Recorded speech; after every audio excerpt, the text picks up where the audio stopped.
Teenage ജീവിതത്തിന്റെ വസന്തകാലമാണ്.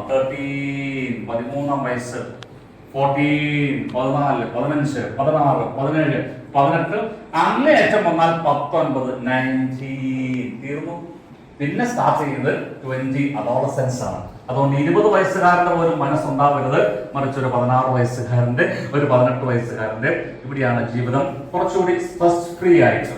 സ്ട്രെസ്സിനെ ഒരിക്കലും avoid ചെയ്യാൻ പറ്റില്ല, ഡാം ഷുവർ. അത് എല്ലാ മനുഷ്യർക്കും. ഒരുപക്ഷെ 1 ലക്ഷം രൂപ ശമ്പളം പറ്റുന്നവർക്കുമുണ്ട്, 10,000 രൂപ ശമ്പളം പറ്റുന്ന ഇനി പണിയില്ലാത്തവർക്കുമുണ്ട്, ഏറ്റവും വലിയ മൾട്ടി ബില്യണിയേഴ്സ് എല്ലാവർക്കും ഉണ്ട്. പക്ഷെ എന്താ, നമ്മുടെ സ്ട്രെസ് അല്ല അവരുടെ സ്ട്രെസ്, എല്ലാവർക്കും ഉണ്ട്. പക്ഷെ സ്ട്രെസ്സിനെ മാനേജ് ചെയ്യാൻ പറ്റും. അതിന് ചില പ്രാക്ടിക്കൽ ടിപ്സ് നമ്മൾ മനസ്സിലാക്കണം. അതിന് മുൻപ് ഒരു 2-3 മിനിറ്റ് ചില ഇൻഫർമേഷൻ കാര്യങ്ങൾ ഞാൻ നിങ്ങൾക്കൊന്ന് പങ്കുവയ്ക്കുകയാണ്. ഇൻഫർമേഷൻ ആയിട്ടുള്ള stress is A natural physiological response, not psychological, physiological response to a perceived threat or pressure.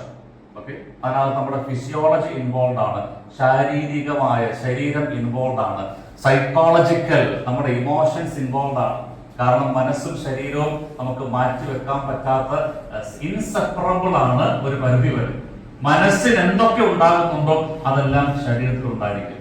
Okay, then acute stress ഉണ്ട്, ക്രോണിക് സ്ട്രെസ് ഉണ്ട്, ട്രോമാറ്റിക് സ്ട്രെസ് ഉണ്ട്. ഇനി short time stress, exam over, നമ്മുടെ മക്കൾക്ക് 10ാം ക്ലാസ്സിലെ പരീക്ഷ കൊണ്ടിരിക്കുക, ശരിയല്ലേ? അവരുടെ സബ്ജില്ലാ കലോത്സവം, ഒരു മത്സരത്തിന് കയറുന്നതിന് മുൻപ് ഒരു സ്ട്രെസ് ഉണ്ടാകും. അത് ഷോർട്ട് ടൈം ആണ്. പരീക്ഷാ ഹാളിലോട്ട് കയറുന്ന മക്കൾക്കുണ്ടാകുന്ന സ്ട്രെസ് ആണ്. കണ്ടോ, ഒരു ബോസിന്, ഒരു മാനേജർക്ക് ഒരു റിപ്പോർട്ട് തയ്യാറാക്കി കൊടുത്ത് അദ്ദേഹം ഇവാലുവേറ്റ് ചെയ്ത് ഓക്കെ എന്ന് പറയുന്നതും വരെ നമുക്കൊരു സ്ട്രെസ് ഉണ്ട്, ശരിയല്ലേ? അത് ഷോർട്ട് ടൈം ആണ്. ഇനി ലോങ് ടൈം ഉണ്ട്, aggressive team.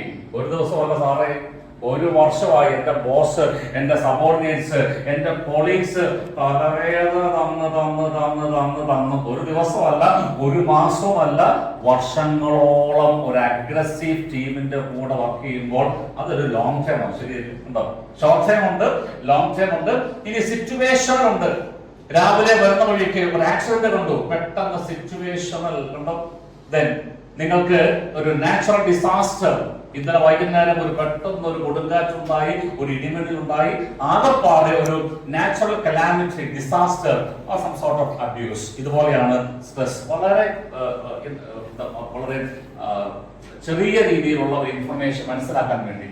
Work related stress ഉണ്ട്, ഫൈനാൻഷ്യൽ സ്ട്രെസ് ഉണ്ട്. അതുള്ളവനും ഇല്ലാത്തവർക്കും എല്ലാം ഉണ്ട്, ശരിയല്ലേ?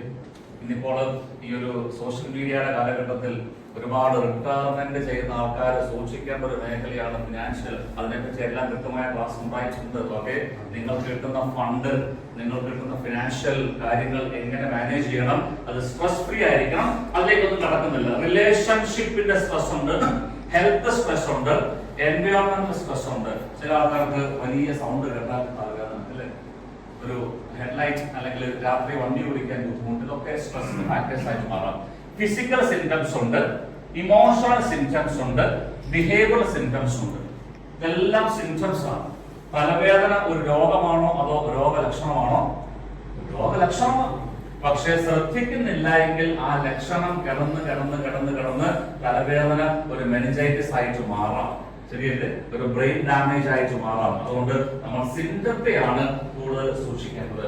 ഹെഡേക്ക്, ഡൈജസ്റ്റീവ് ഇഷ്യൂസ്, ദഹന പ്രശ്നങ്ങള്, സ്ലീപ്പ് ഉറക്കത്തിന്റെ പ്രശ്നങ്ങള്, ആൻസൈറ്റി, ഡിപ്രഷൻ. 14,500 കോടി രൂപയുടെ ആന്റി ഡിപ്രസന്റ് മരുന്നുകളാണ് കഴിഞ്ഞ 2 വർഷത്തിനിടയിൽ സെലിബ്രിറ്റികൾ പോലെയുള്ളവർ പോലും തിന്നു വിഴുങ്ങിയത് ഒരൊറ്റ വർഷം. ആൻസൈറ്റി പ്രോബ്ലം, ഡിപ്രഷൻ പ്രോബ്ലം ഉണ്ടോ? അതുകൊണ്ട് പ്രിയപ്പെട്ടവരെ സൂക്ഷിക്കണം. ഹാപ്പി ലൈഫ് അതൊരു കലയാണ്, അത് പരിശീലിക്കണം. എല്ലാ കലകളുടെയും ഒരു പ്രത്യേകതയുണ്ട്, പ്രാക്ടീസ് പ്രാക്ടീസ് പ്രാക്ടീസ്. എത്ര വർഷം എടുത്തിട്ടാണ് മനോഹരമായിട്ടൊരു പാട്ടുകാരനായിട്ട് വരിക, ശരിയല്ലേ? അത് ആക്ടിങ് ആവട്ടെ, അത് പാട്ടാവട്ടെ, എഴുത്താവട്ടെ, അതിന്റെ പിറകിലെല്ലാം ഒരു പ്ലാനിങ് ഉണ്ട്, ഒരു പ്രാക്ടീസ് ഉണ്ട്, ഒരു പ്രിപ്പറേഷൻ ഉണ്ട്. അതുകൊണ്ട് ഹാപ്പി ലൈഫ് എന്ന് പറഞ്ഞാൽ അതിനകത്ത് ഒരു PPP ഉണ്ട്. എന്താ P ഫോർ പ്ലാനിങ്, പ്ലാൻ ചെയ്യണം. P for preparation, നന്നായിട്ട് ചില കാര്യങ്ങൾ പ്രാക്ടീസ് ചെയ്യണം. എങ്കിൽ മാത്രമേ നമുക്ക് ജീവിതം ആസ്വദിക്കുക എന്ന പെർഫോമൻസ് ലെവലിലേക്ക് വരാൻ പറ്റുകയുള്ളൂ. So what is PPT? P for planning, P for preparation or practice, and finally ആസ്വദിക്കുന്ന ജീവിതം എന്ന് പറയുന്ന ഒരു പെർഫോമൻസ് ആണ്. ശരിയല്ലേ? കണ്ടോ? ജീവിതത്തിൽ സ്ട്രെസ് ഫ്രീ ആയിട്ട് സന്തോഷത്തോടെ അവസാന ശ്വാസം വരെ സന്തോഷത്തോടെ ആത്മാഭിമാനത്തോടെ ആത്മവിശ്വാസത്തോടെ ജീവിക്കുക, അതൊരു പെർഫോമൻസ് ആണ്. ശരിയല്ലേ? ആ പെർഫോമൻസിന് മുൻപ് ഒരു പ്ലാനിംഗ് വേണം, ഒരു പ്രാക്ടീസ് വേണം. അതിനാണ് ഈ 2-3 മണിക്കൂർ നിങ്ങളെ സഹായിക്കുക. സോഷ്യൽ വിഡ്രോവൽ, സബ്സ്റ്റൻസ് അബ്യൂസ് ഒക്കെ സയൻസ് പറയുന്നുണ്ട്.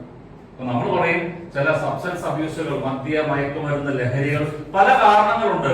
പക്ഷെ സയൻസ് കൃത്യമായിട്ട് പറയുന്നു സ്ട്രെസ് കൂടുന്നവരിൽ ഇത് തീർച്ചയായിട്ടും അതിന്റെ അഡിക്ഷൻസും അപ്പറേഷൻസും അബ്യൂസുകളും കൂടുതലായിരിക്കും. ശരിയല്ലേ? പലപ്പോഴും പറയാറുണ്ട് ഒന്ന് സ്ട്രെസ് തീർക്കാൻ വേണ്ടിയാ, പക്ഷെ തീരുന്നുണ്ടോ? ഇതിങ്ങനെ പുകച്ച് തീരുന്നല്ലാതെ സ്ട്രെസ് തീരുന്നുണ്ടോ? ചിന്തിക്കണം. ഇന്നലെ വരെ നമ്മൾ വന്ന ചില വഴികൾ ശരിയല്ല എന്ന് തീരുമാനമെടുത്താൽ, മനസ്സിലാക്കിയാൽ, അതിൽ നിന്ന് വ്യത്യസ്തമായ ഒരു തീരുമാനമെടുക്കാൻ മനുഷ്യന് മാത്രമേ പറ്റുകയുള്ളൂ. That is transformational. ഇത് ഇൻഫർമേഷൻ അല്ല. ഇന്നു മുതൽ കുടുംബത്തിൽ കുറച്ചുകൂടി സന്തോഷത്തോടെ ഭാര്യയോടും മക്കളോടും കൂടി സമയം സ്പെൻഡ് ചെയ്യും. വർത്തമാനം പറഞ്ഞ് കുറച്ചുകൂടി കുടുംബാന്തരീക്ഷം പോസിറ്റീവാക്കി മാറ്റും എന്നുള്ളത് തീരുമാനമാണ്. അത് ഇൻഫർമേഷനാണ്. പക്ഷെ ഇന്ന് വൈകുന്നേരം നിങ്ങൾ പ്രാക്ടീസ് ചെയ്യുമ്പോഴാണ് അതൊരു ട്രാൻസ്ഫോർമേഷൻ ആയിട്ട് മാറുക. അങ്ങനെ പ്രാക്ടീസ് ചെയ്യുമ്പോൾ അതൊരു ഹാബിറ്റ് ആയിട്ട് മാറും. ഓക്കെ, അതുകൊണ്ട് തീർച്ചയായിട്ടും ചില കാര്യങ്ങൾ നിങ്ങൾ മനസ്സിൽ കുറിക്കുക. ബുക്കിൽ കുറിക്കാൻ അധികം ഇല്ലെങ്കിലും മനസ്സിൽ കുറിക്കാൻ ഒത്തിരി കാര്യം. തിയറി കഴിയും. ഇനി practical. How to manage stress. സ്ട്രെസ്സിനെ അവോയ്ഡ് ചെയ്യാൻ പറ്റുമോ? ഇല്ല, മാറ്റാൻ പറ്റും. പക്ഷെ മാനേജ് ചെയ്യും. ശരിയല്ലേ? ഇതിൽ പ്രധാനമായിട്ടും ഒരു 4-5 പ്രാക്ടീസുകളാണ് ഞാൻ നിങ്ങളുമായിട്ട് പങ്കുവയ്ക്കുക. പ്രാക്ടീസുകൾ ഇൻഫർമേഷൻ അല്ല, മറിച്ച് പരിശീലനമാണ്, പ്രാക്ടിക്കലാണ്, ട്രാൻസ്ഫോർമേഷണൽ. ഒന്ന്, ആറ്റിറ്റ്യൂഡ് ഇന്റലിജൻസ്. ഒരു മനുഷ്യന് സന്തോഷത്തോടെ ജീവിക്കാൻ ഏറ്റവും പ്രധാനപ്പെട്ടത് എക്സ്റ്റേണൽ ഫാക്ടേഴ്സ് അല്ല, മറിച്ച് ഇന്റേണൽ ഫാക്ടേഴ്സ് ആണ്. അതിന് പറയുന്ന പേരാണ് ആറ്റിറ്റ്യൂഡ് ഇന്റലിജൻസ്.